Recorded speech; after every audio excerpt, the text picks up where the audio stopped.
Жыве Беларусь!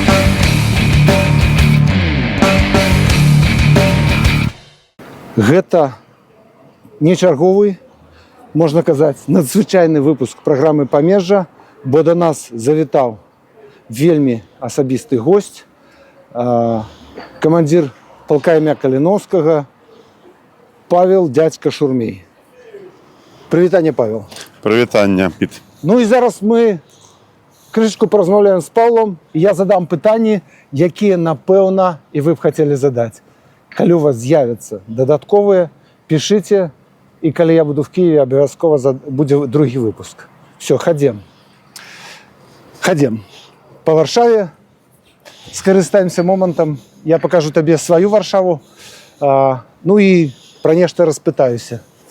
Я бы хацеў пачаць ад самых крыніцаў тваёй беларускасці з Ліды. Я прачытаў на старонцы, што ты нарадзіўся ў Лідзе. Так.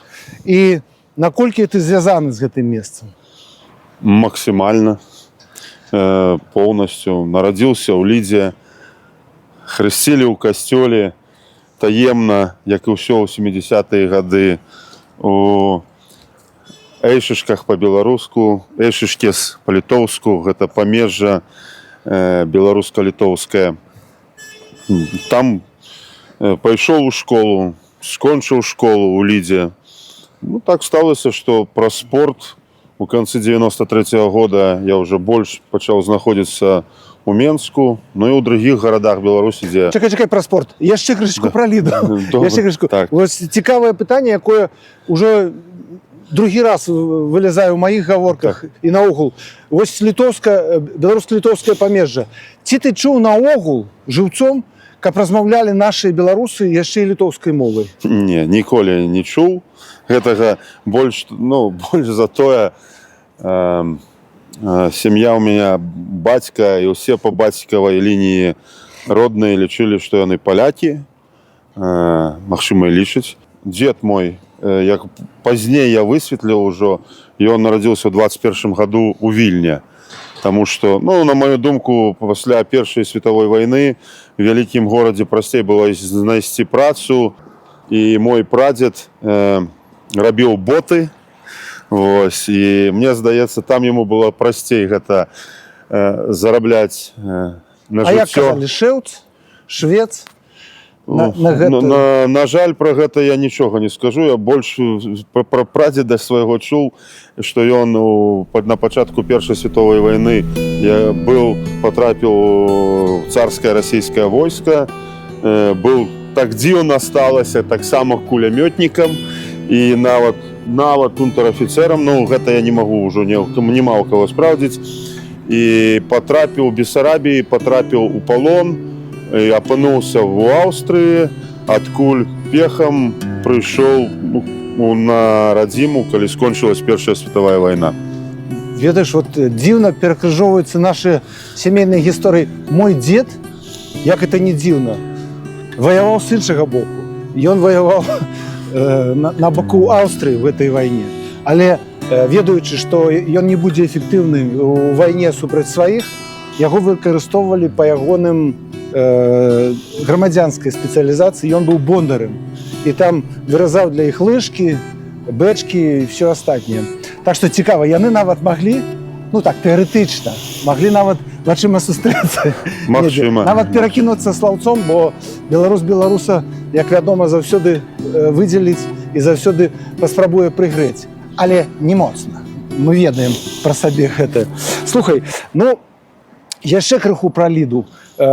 Ты казаў, што гэты касцёл, ён у самой Лідзе ці ў нейкай вёсцы? Не, гэта касцёл не ў Лідзе, гэта касцёл у Эйшышках. Гэта зараз на дадзены момант, гэта вёска ці гарадок маленькі у Літве, прямо на мяжы з Беларусю. Гэта 40 кілометраў на поўнач ад Ліды. І зараз там, натуральна, гучыць літоўская мова ў школах. Літоўская, я думаю, што польская таксама там гучыць. Бо, мы ж ведаем, так сталася, што гэты край, Вільня, Ліда таксама, палякі таксама там, лічаць сваім Ось. Ну так, мы это Да. ведаем. Мы менавіта зараз і пойдзем туды, на тое месца, адкуль пачалася вось гэтая прага палякаў да Вільні і да Львова. Обережно. Туды ідзем. Треба сказати, ми не будемо, каб, як сказати, міжнародного конфликта не повстало простое, что мы зараз кажем. А каб не сталося так, что некоторые не полечили там, что вот, зараз поляки будут Вильню назад забирать з Лідой. Коли так скажем, то наогул одного вусатого там подгорить моцно. Я ўпэўнены, што нігдзе ў Европе гэтая думка не можа ўзнікнуць ні в одной галаве, потому что Европа вырашае гэтае пытанне по-іншаму. Яна просто знішчае гэтыя межы, і ў нейкі момант, калі мяжы няма, напрыклад, паміж Польшай і Нямецчынай, і пытання просто няма. Яго фізычна больш не існуе. Добра, пераносімся паволі ў спорт. Дзе ты пачаў займацца веслярствам? Ці былі ў Лідзе? Бо я там бачу вось гэтае запруду і вось гэтае возера. Нават бачу, у вас там, ну там ёсць нейкі спартовы цэнтр, і вось гэты дамок рыбака і паляўнічага На другім березе. на другім беразе. Так, я там нават граў аднойчы канцэрт, і там настолькі прыгожае утульнае месца. Зараз там нейкая мастацкая галерэя, такая вельмі прыязная і прыгожая. Раскажы крышачку ўжо пра сваё спартовае юнацтва, самае пачатак. Ну так сталося, як звичайно, у дзяцінстве ми там спрабуем розныя віды спорту. Але так сталося, што у 90-м годзе за кампанію я потрапіў так, у детскую юнацкую спартовую школу по акадэмічнаму веславанню, Ось. І затрымаўся ў ёй. У 93-м годзе. Чакай, это яшчэ ў Лідзе было? Так, это ў 90-м годзе у Лідзе было. І там была база? Так, у нас была база, то, о чым вы казалі, на другім беразе ад доміка паляўнічага і рыбака. Гэта былі проста умоўна вялікі гараж, два вялікіх гаража. Ну, у нас у веслоўцаў гэта называецца элінгі. Ось, элінг, так. І заля, дзе мы трэніравались, займаліся агульнафізічнай падрыхтоўкай, знаходзілася у падвале інтэрната лакафабрыкаў, знакамітай лідскай лакафарбы у цэнтры места нашага. Вось. І так, на трэніроўкі мы хадзілі на возера, але, на жаль, у 90-м годзе я якраз як прыйшоў займацца яго, і, ну не я, мы разам з сябрамі прыйшлі займацца, яго і спусцілі, каб там чысціць, не ведаю, що там, які задум быў улады ў той момант. Мы ездзілі на зборы у Вілейку, у Масты, там, под Лідай профілакторый ад лідскай лакафарбы, на нём они быў. Гэта яшчэ быў Савецкі Саюз? Так, гэта яшчэ быў. Самы ўжо... Кане, да, яго агонія Савецкага Саюза, гэтыя часы, калі там не хапала грошаў ні на што у улады. Ну і мы все ведаем, які быў стан і якое было становішча тады. А вось гэты сама база, ладзі, гэтыя вот байдаркі... Акадэмічныя лодкі. А якія акадэмічныя?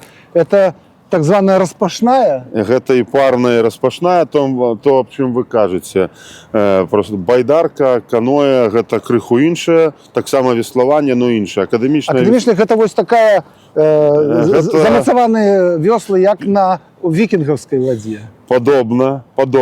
Самае галоўнае, што у веславанні на байдарке і каноэ звычайна весляр, спартовец сидзіць тварам наперад, бачыць, куды ён грыбе, веслуе.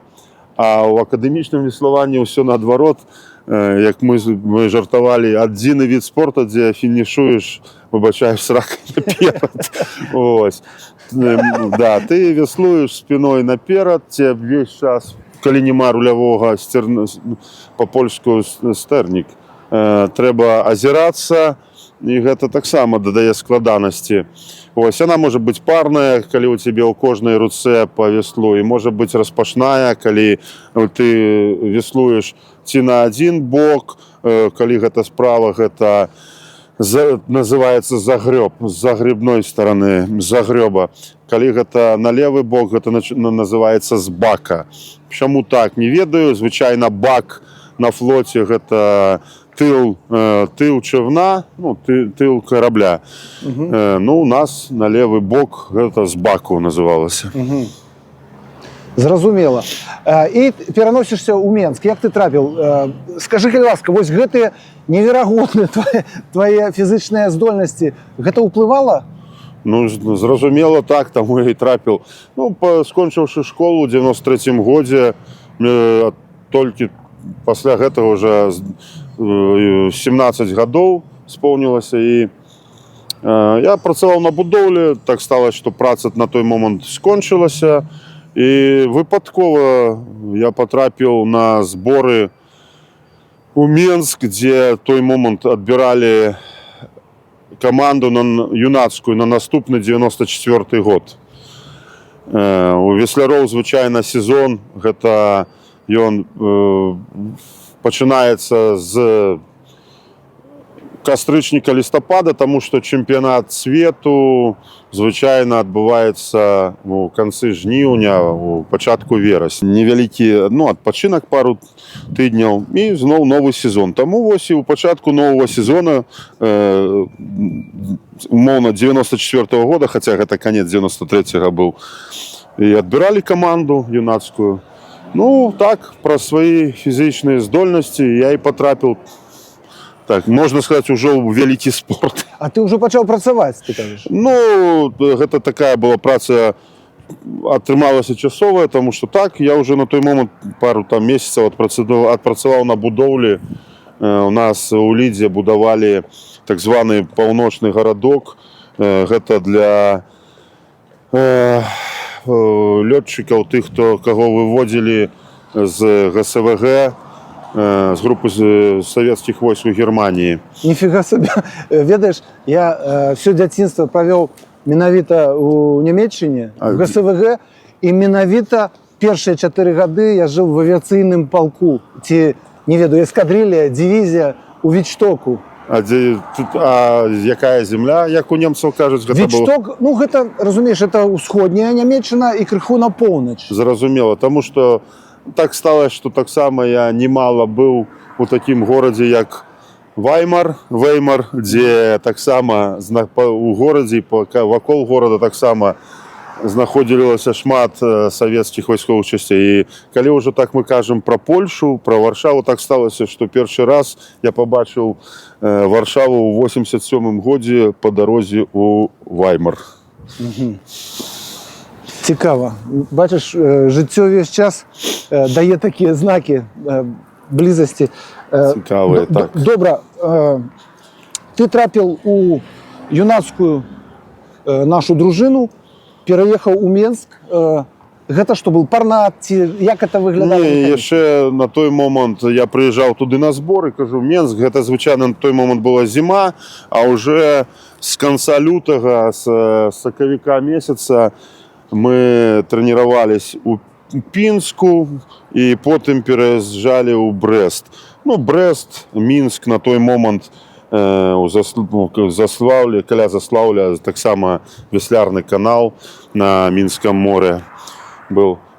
Я пазней патрапіў у 94-м годзе ўжо, у пачатку верасня патрапіў у рэспубліканскае вучылішча алімпійскага рэзерву у Менску, дзе адвучыўся 3 гады. У 97-м годзе потрапіў ужо адразу на другі курс.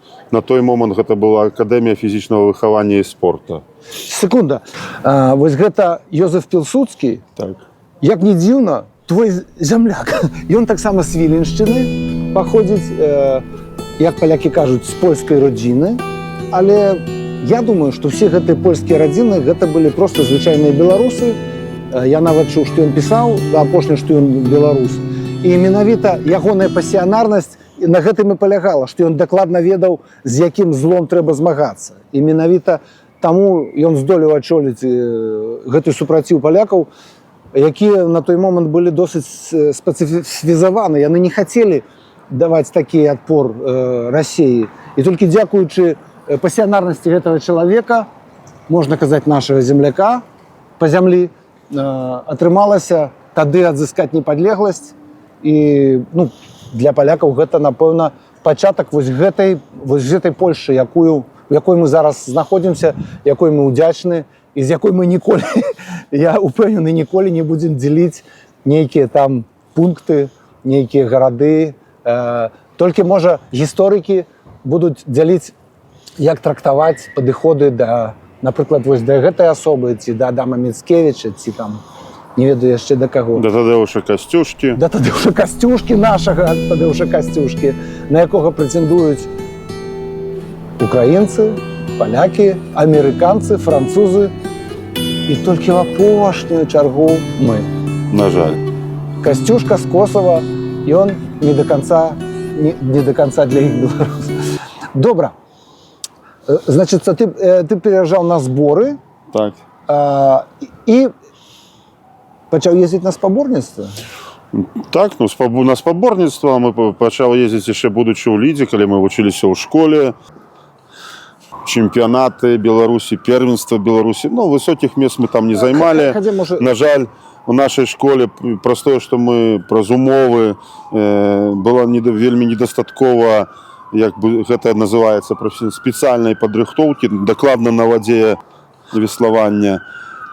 Але пазней, калі ўжо потрапіў у Менск, 94 год, гэта юнацкая зборная была, а ўжо з канца 94 года, з восені 94 года я трэніраваўся ў дарослай зборнай, разам з дарослай зборнай. Вось.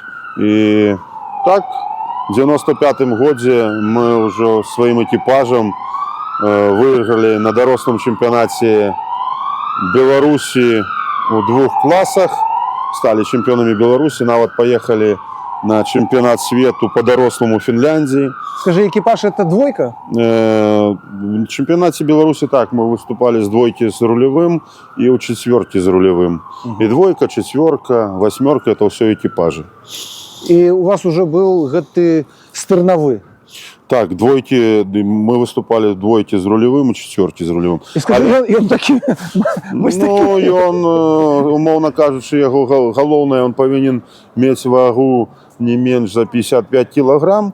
І, звычайна, калі больш, то нічога страшнага, жахлівага няма. Але все ж разумеюць, што это ўжо лішняя вага, которую трэба штурхаць у лодцы. Таму намагаліся, каб ён весіў дакладна 55 кілаграм. А вось, калі менш, то тады клалі давесак у лодку. І зараз кладуць. І вельмі важліва, каб на спаборніцтвах могуць на вагі пакласць лодку, ці стырнавы павінен стаць. І каб гэта ўсё было дакладна, бо былі выпадкі, калі праз гэта ці анулявались потым результаты спаборніцтв, ці навогул не дапушчалі да старту. Добра. А як ты трапіў на Алімпіяду першы раз? Першы раз гэта быў 2004 год. Умоўна кажучы, ужо у 96-м годзе з напарнікам мы, на мою думку, маглі канкураваць з хлопцамі старэйшымі за нас там, на 8-10 гадоў, якія паміж сабой адбірались на Алімпіяду ў Атланце ў 96-м годзе, але нам было па 20 гадоў і крыху такі мазгі працавалі карацей кажучы, з гадамі ты атрымліваеш досвед і шкадуеш аб тым, што чаму у цябе такой галавы не было на той момант. Ось. У 2000 годзе ўжо я адбіраўся на алімпійскія гульні не ў сярэдзіне Беларусі, а на міжнародных спаборніцтвах. Каб потрапіць на алімпійскія гульні ў нашым відзе спорта, трэба за год, у папярэдні год перад алімпіядай заняць кваліфікацыйнае месца на чэмпіянаце света, ці, калі гэта не атрымалось, з нейкай там нагоды, у алімпійскі год за пару месяцаў да алімпіяды так званы алімпійскі дабор. Можна выканаць гэта на еўрапейскай кваліфікацыі. І вось тады у 99-м годзе мы выступалі ў чацвёрцы парнай у Канадзе на чэмпіянаце света, але неўдала. І ў 2000 годзе са сваім старэйшым паплечнікам мы ўжо у двойкі парнай спрабавалі патрапіць праз еўрапейскую кваліфікацыю. Была магчымасць, але, на жаль, не атрымалась. Ну, папераду было яшчэ 4 гады трэніровак, дзе ўжо ў 2003 годзе мы на чэмпіянаце свету ў Мілане заехалі 11-мі, што дало нам магчымасць выпаўніць алімпійскую кваліфікацыю.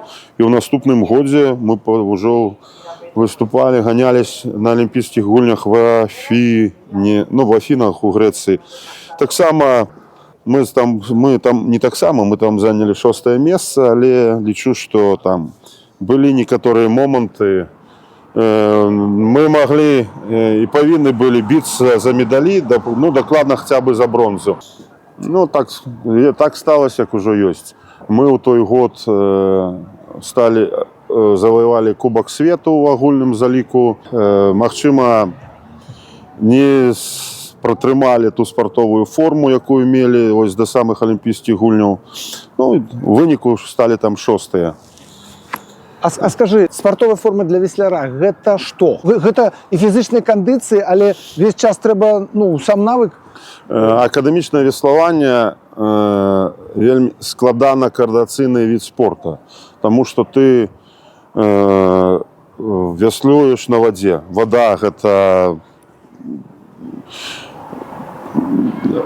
як правильно сказаць, асяроддзе такое Няпэўна. Так, лодка, якая таксама рухаецца, вода сама па сабе рухаецца, мае рух. Лодка у вадзе мае рух, і не проста уперад і зад, а яшчэ трэба трымаць баланс. І сам весляр в лодцы таксама мае рух. Вы ж ездзіце на такой... Так, банка, слайд, ну, гэта банка звычайна у нас называецца. Так, і таму гэта сложна коордынацыйны від спорта, просто да самае банальнае, што ты можаш выкуліцца в воду.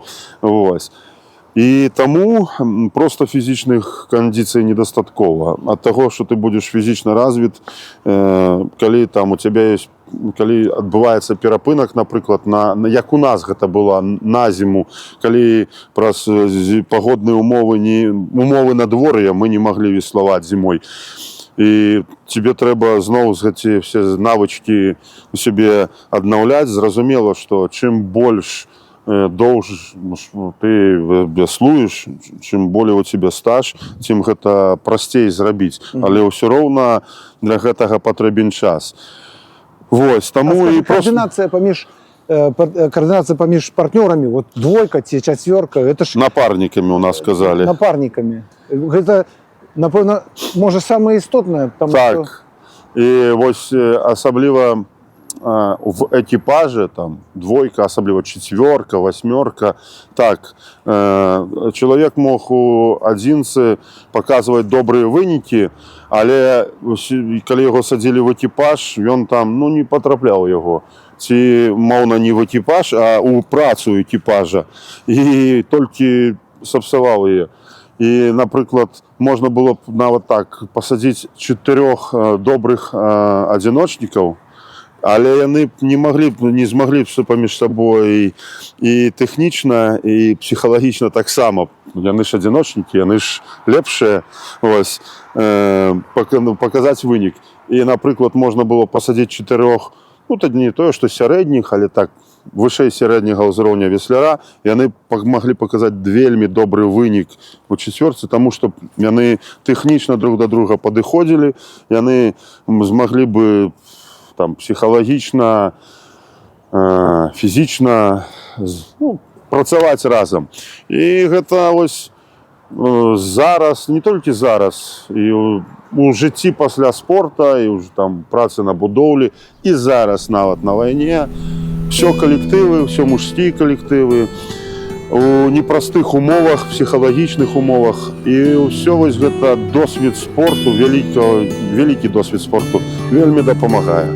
Вось праца ў экіпажы. І атрымліваецца, што у цябе заўсёды была праца, хаця б у невялікім, але заўсёды ў камандзе. Так. Добра. Вот як ішло спорт, ці ты глядзеў ужо па баках, права, влева, што будзеш рабіць далей, як гэта будзе? Ну, шчыра казаць, калі ў 2010 годзе быў мой астатні сезон у спорце, мне было ўжо 34 гады, гэта там про стан здароўя, як і там напрыклад у пілотаў, лётчыкаў, там спісваюць іх па стану здароўя, так гэта ў мяне адбылося. Калі б гэтага не было, мне здаецца, я б веславаў там да 40 гадоў, магчыма. Вось. Ну, зноў жа так стала, што на той момант была магчымасць працаваць трэнерам у зборнай. У нашай беларускай? Да, ну, умоўна, калі б у меня было б жаданне, у меня бы гэта атрымалася. Але магчыма простое, што на той момант я уже афіцыйна быў 15 гадоў у зборнай веславаў. А так, магчыма, если ўзяць юнацкія час, то яшчэ больш 17 гадоў. Вось. То дакладна ў той момант я гэтага не пажадаў. Пазней, калі было ўжо праз пару гадоў жадання, не было магчымасці, ну, як склалася, так склалася. У бакі я асабліва не глядзеў, права, ўлева. Ну і скончваецца спорт. Так. Як ты кажаш, яшчэ і з фізічных нейкіх абумоўленасцяў. То бок, я сам былы спартовец і разумею, што вось гэты спорт высокіх дасягненняў, звычайна і спіна, і суставы, там пачынаюць і нейкія болі. І далей што? Ну, так стало, што... Ужо дарослы хлопчык досыць, а ўсё жыццё гэта толькі спорт. Ну, так стало, што там у канцы таксама 8-13 года я потрапіў на будоўлю. Я жартаваў з гэтага, што восенню 93 года я з будоўлі пайшоў у спорт, і восенню 13 года, праз 20 гадоў, я уже пайшоў на будоўлю. На тую самую? Не на тую самую, у Менску, зноў жа ж. Ну, мне гэта была праца вахтавым таким методом, калі так можна казаць, дзе мы там 15 дзён шчыльна працавалі, 15 дзён мы былі вольныя, маглі рабіць што заўгодна. Мне гэта спадабалось, таму што мне крыху заўжды вось гэтыя такія рамкі, што ты павінен з 8 раніцы там до 4-5 вечара ісці на працу, гэта 5-6 дзён на тыдзень, цэлымі месяцамі, у цябе там умоўны твой адпачынак, цябе дадуць там у восені ці ў канцы лета, і так людзі жуць. Мне вельмі гэта не падабаецца, не падабалася і не падабаецца. Всё жыццё там жадаў нейкіх вандровак, не прыгод, а там вандровак. Мне гэта вельмі падабалось, там, калі мы ехалі на спаборніцу, нават проста ў падарожнейкую у іншыя краіны. Мне гэта ўвесь час было цікава, мяне ніколі гэта не пужала, іншыя краіны, калі там нават першы раз, нават ты не ведаеш мовы, там нешта трэба зарганізаваць, як, што, куды патрапіць, што знайсці, што... Мне гэта падабалось. Вось. Ну і таму праз працу на будоўлі там умоўна дастаткова мы зараблялі за 15 дзён. І 15 дзён я быў прадастаўлен сам сабе, як я казаў, жадаеш едзь да сваёй будучай жонкі ва ўкраіну, жадаеш леці на Луну, жадаеш там дома нешта рабі, дапамагай, рабі што заўгодна. Вось гэтым мяне, таму я там і апынуўся, што 15 дзён такой моцнай шчыльнай працы, потым ты 15 дзён вольны. А скажы, вось гэта дружына ва ўкраіне, адкуль гэта з'явілася?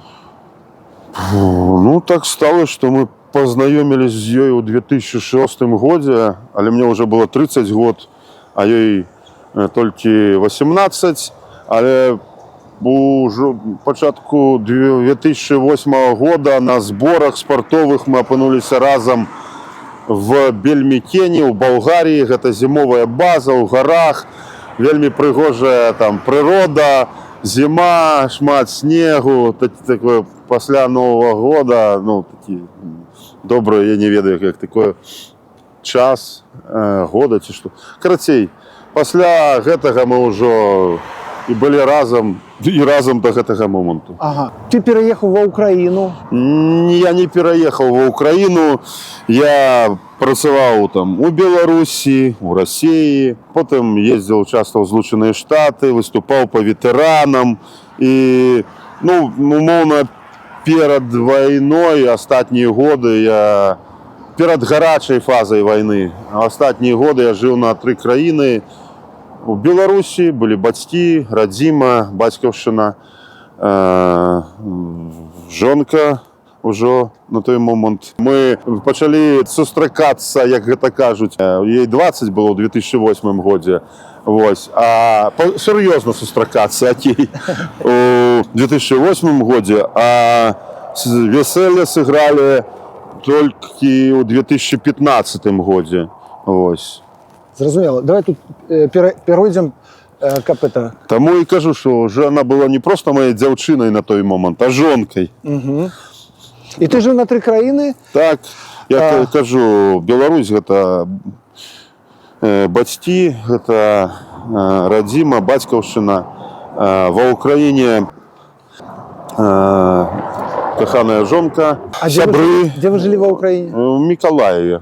З Мікалаева. І Злучаныя Штаты, як вельмі цікавая краіна, якая мяне вельмі зачапіла, дзе там трэніраваўся, прымаў удзел у спаборніцтвах. А якія там варункі былі в Штатах? Першы раз у Злучаныя Штаты я патрапіў яшчэ у 1998 годзе, горад Бостон, і пасля гэтага пастаў, ну, даволі рэгулярна туды прыязджаць на спаборніцтва. У астатнія гады гэта там трэніроўкі былі, спаборніцтва па ветэранах, па старых сувязях.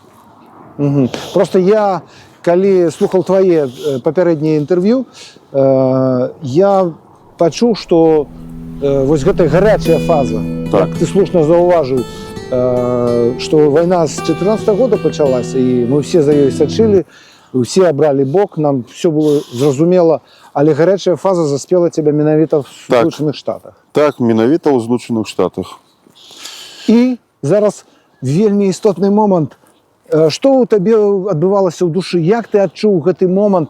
Бо кожны з нас па-свойму адчуў, калі ты даведаўся, як ты даведаўся, як выглядала твой стан в гэты момант? Ну, прачнуўся зранку, узяў у рукі тэлефон, і калі пабачыў там десяткі паведамленняў і званкі ад жонкі, которая, ну, ведала, што я в гэты час звычайна сплю, і, ну, яна не званіла просто так. Мы зразумелі, ну, я зразумеў, што ўсё ж нешта адбываецца. Мы памятаем, што ўсе на той момант чакалі, ну, не чакалі, думалі, што гэта немагчыма ў 21 веке, аб чым все кажуць, што вось зараз пачнецца вайна, все, ну, думалі, што як, ну, гэта немагчыма, адкрытая агрэсія там Расіі супраць Украіны, але, на жаль, гэта магчыма. Вось, і што я думаў, ну, калі я для сябе адразу прыняў гэтае рашэнне, проста Ну, іншага ўжо варыянта не было. Я казаў у інтэрв'ю так неаднаразова, што у 14 годзе мне не хапіла чагосьці прыехаць ва ўкраіну. Ну, я маю на ўвазе ваяваць разам з украінцамі супраць Расіі, а вось уже тут іншых варыянтаў не было. Гэта наш агульны вораг, гэта той, хто, ну, не ўсе нашы беды, але праз Расію мы у такім стане уже некалькі стагоддзяў. Скажи, а вось табе як западэнцу, заходняму хлопцу у сям'і, вось было гэта, вось тое, пра што ты зараз сказаў, было адчуванне вось гэтае, што ну, за Расіяй, за маскалёў, вось, што ёсць вось гэтыя праблемы у нас ва ўсіх? Ці на ўзроўні сям'і этого не было? Ну, скажу, я ж казаў, што па бацькінай лініі усе там дзед мой, бабуля, бацька, яго браты лічылі себя палякамі. У той час, як была палітыка, там всех пісалі расейцамі і ў царскай Расіі, потым у Савецкім Саюзе. Так быў час, калі за польскім часам, як кажуць, там шесці былі палякамі. І мой дзед, вось ад яго я, калі ўжо там пайшоў у школу, і мне было, ну, недзе 9-10 гадоў, і вось гэтае слово «кацапы», ці, напрыклад, аб тым, што гэта было яшчэ там, умоўна, там, 85-й год. А мне уже была з дзяцінства цікавая гісторыя, я чытаў шмат літаратуры, кніг, і я з ім там малы сапель, умоўна, там, 9-10гадовы спорыў, што ты такое кажаш, як такое магчыма. З дзедам я правадзіў дастаткова часу. Ён у меня быў па-польску вінжлярнік, робіў ківбасы, а я дапамагаў яму гэтым крэнці, внучы крэнці, хто крэнці, той мае. І у меня быў час размаўляць з ім. Вось. І вось ён лічыўся палякам. І вось там гэта ўсё адчувалася. Па матчынай лініі дзед мой беларус з-пад Ліды, а бабуля расейка з-пад Брянска. Хаця зноў жа ж, што значыць расейка? Тое, што я потым пабачыў і ў жыцці, на будоўлі, і ў Маскве, там, ці як Масквабазе, як я казаў увесь час. Вось тое, што там лічаць, што там рускія, славяне. Вось тое, што па мяжы з Беларусіяй і Украінай, ну, вось яны падобны на славян, скажем так. А далей ўсё ўжо па-іншаму. Таму ўсе мы ведаем, што гэтыя землі, там, Смаленск, Бряншчына, Арлоўшчына, Куршчына, ну, гэта была калісьці, некалькі стагоддзяў назад, гэта было Украіна, Беларусь, ось, славяне. Памятаем, што зрабілі з Вялікім Новгарадам. Это Іван Грозны. Пры Іване Грозным? Ён просто вырезаў, так, вырезаў насельніцтва Новгорода. Так, вось там, дзе былі славяне, насамрэч, вось, гэта, дзе была там Баярская рэспубліка, хай як заўгод ее называюць, що там, але і яны тады разумелі, у якім яны стане, і жадалі саюза з Вялікім княствам літоўскім, там, но, на жаль, як і зараз у палітыцы мы бачым, замест таго, каб усім аб'яднацца, ну, каб Еўропа як след дапамагла Украіне і таксама і Беларусі. Сёння чагосьці баяцца некага гопніка, каму ўжо Украіна пры добрай дапамозе не раз дала ў голову і пасадзіла на сраку. Ты ва Ўкраіне першы дні, калі ты з'явіўся ва Ўкраіне? З злучаных маем на ўвазе зараз гарячую фазу. Гарячую фазу. Ты прылятаеш куды? У Варшаву, гэта было 1 сакавіка. 1 сакавіка. Так, я ўжо ведаў, куды мне ісці, куды звяртацца, дзе збіраюцца хлопцы, якія рушаць ва Ўкраіну, ваяваць за Ўкраіну. І мне дапамаглі палякі, спартоўцы, шчыра дзякуем за гэта.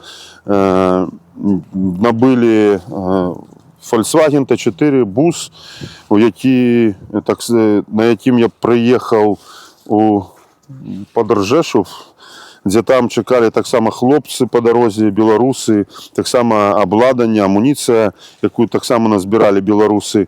І мы ўжо 7 сакавіка уехалі ва Украіну 7-8.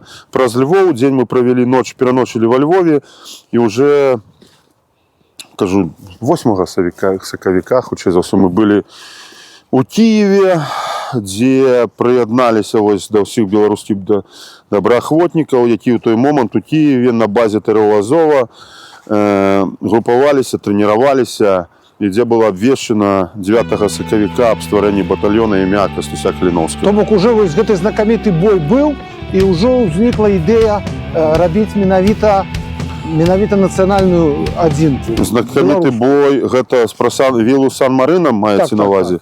Так, яна ж на той уже адбылася. Гэта была сімвалічная проста падзея. На мой погляд, гэта яна і зрабіла вось гэтую як бы маральную перавагу, што трэба ствараць менавіта нацыянальную беларускую адзінку. Магчыма, это ў маёй галаве так. Ну, як бы не было ў чыёй галаве, але от 9 сакавіка паўстаў батальён імя Кастуся Каліноўскага.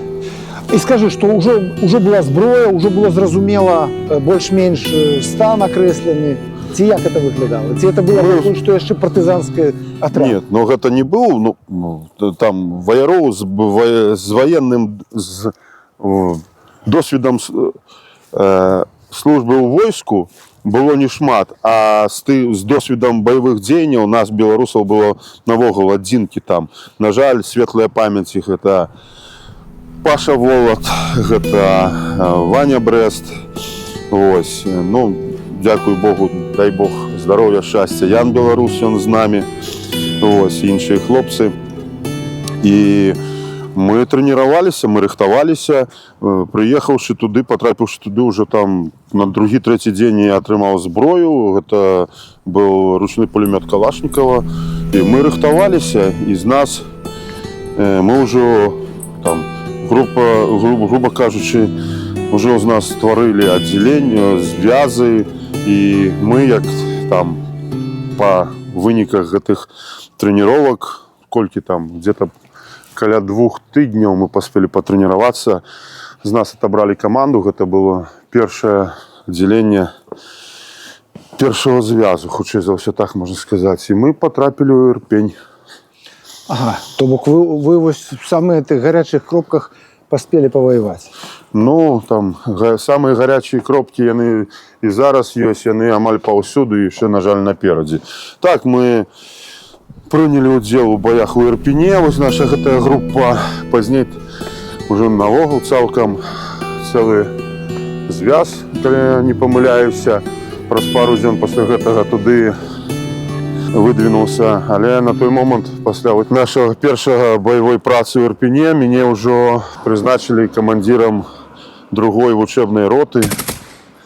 Вось, і я уже з хлопцамі, которые прыядналіся крыху пазней да нас, ужо камандаваў ім. Ротай? Да, камандаваў імі. Слухай, а вось гэта тое, пра што ты кажаш і пра што ўсе кажуць, вось гэтая рэч, што афіцыйна нашы ваяры не маюць ніякіх воінскіх званняў, нават сержантаў. Ці гэта перашкаджае вось гэтай працы камандзіра роты, напрыклад, што над ім ці побач з ім стаіць украінскі афіцэр, ці як гэта выглядае больш-менш? Ну, скажем так, там розныя умовы. На пачатак, на першыя гады вайны, 22-й год, магчыма, 23-й, тут я дакладна не ведаю, магчымасць была ва Ўкраіне дакладна камандыр участкі прысвоіць нам гэтае звання. На жаль, гэтага не рабілася. Хаця сярод нас ёсць 1 ці 2 беларусы-сержанты, дакладна там беларусы з беларускімі пашпартамі. То бок ёсць нейкі механізм, не зусім легальны? Гэта нет. Это украінскае заканадаўства, нават вайсковае заканадаўства, як правильно. Зараз гэта уже, на жаль, немагчыма. Зараз все як і звычайна робіцца, але гэты працэс запущены, а тое, што мы атрымліваем фахавыя, як в Украіне кажуць, спецыяльнасці, фахоўцы. Пасля гэтага лідарскія курсы, сяржанцкія курсы, і мы можам атрымліваць звання сяржантаў. Тым больш прыняты закон, паглядзім, як ён будзе працаваць, што іншаземцы ва Украіне могуць станавіцца сяржантамі і афіцэрамі. І вось гэта толькі зараз прымаецца, зараз мы бачым толькі Так. з'яўленне, гэта Так. зразумела. Тады крышачку твой рух па вайне, бо, наколькі я разумею, ты ўвесь час удзельнічаў власна у Баявой працы. Баявой працы. Я удзельнічаў, як і батальён «Волат», які быў створаны прыканцы траўня 22 года. Так, потым мы пасля Кіева, Ірпеня апынуліся ў Мікалаеве, баі пад Мікалаевам. Пазней захопы вось гэтых першых плацдармаў на раке Інгулец паміж Мікалаевскай і Харкаўскай вобласцю. Потым мы былі ў Северадонецку.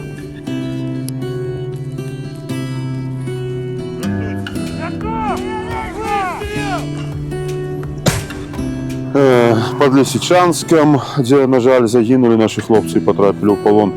Пасля гэтага мы апынуліся на Запорожскай вобласці на Гуляйполе лета 22-го. Таксама прымалі там удзел.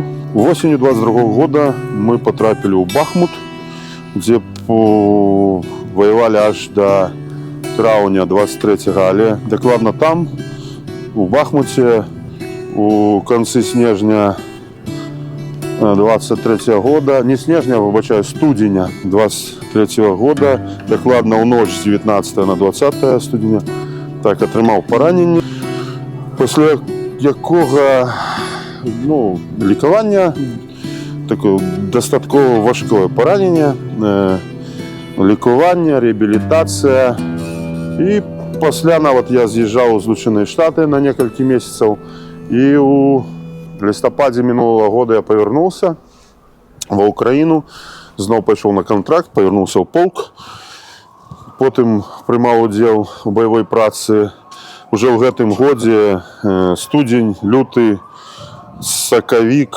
на Харкаўшчыне. Ну і вось так сталося, што астатнія месяцы займаюся іншымі справамі. Зразумела, вельмі годны шлях. Скажы, а вось гэтае аднаўленне пасля паранення, ты рабіў нейкую рэабілітацыю як спартовец? Ты ж ведаеш, як загойваць, як аднаўляць звязкі? Рабіў, магчыма, недастатковую. Там самая лепшая рэабілітацыя ўжо ў пэўны момант была гэта ці па-сур'ёзнаму трэніравацца больш-менш, ці займацца гаспадаркай, фізічнай дзейнасцю, таму што для рукі трэба было дакладна там мелкая маторыка, там такая праца.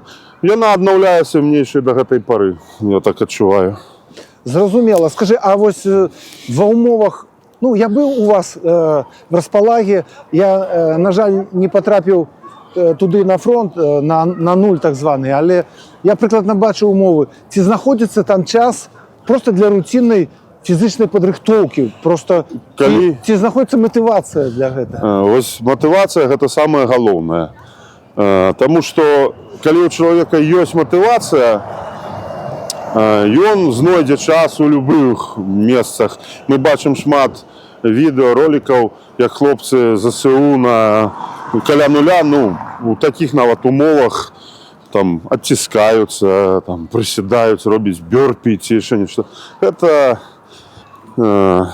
матывацыя, вось гэта вельмі важліва. Гэта навогул галава, псіхалогія, гэта першае, што не фізічны стан цалкам залежыць ад галавы, ад нашага настрою.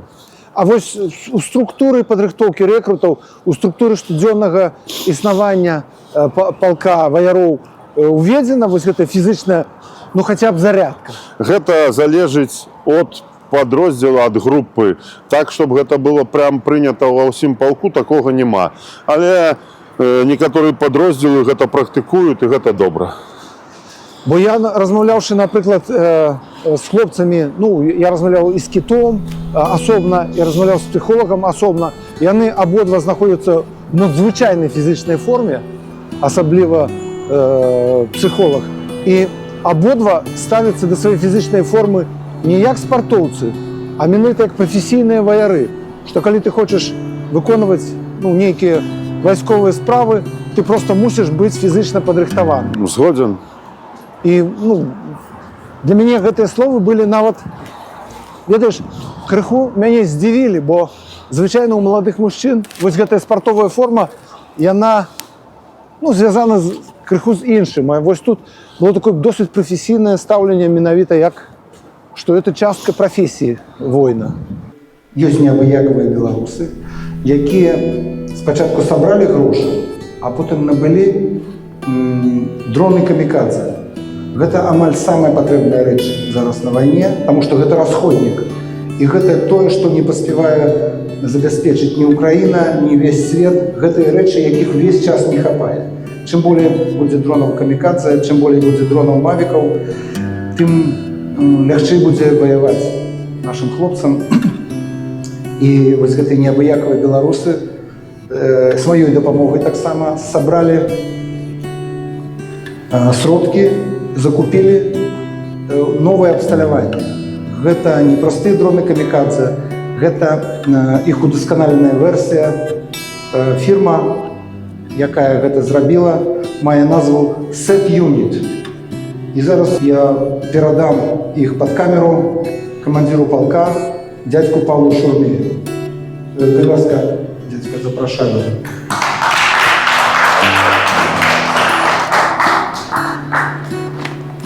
Усім прывітання.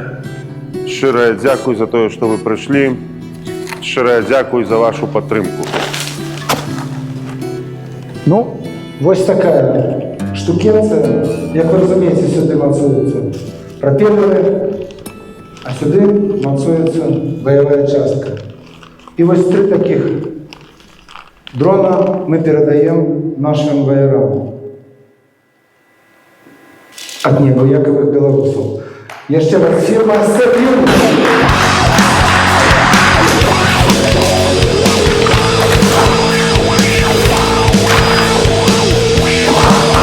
Шчырае вам дзякуй. Воюйте и перемагайте. Жыве Беларусь! Живется.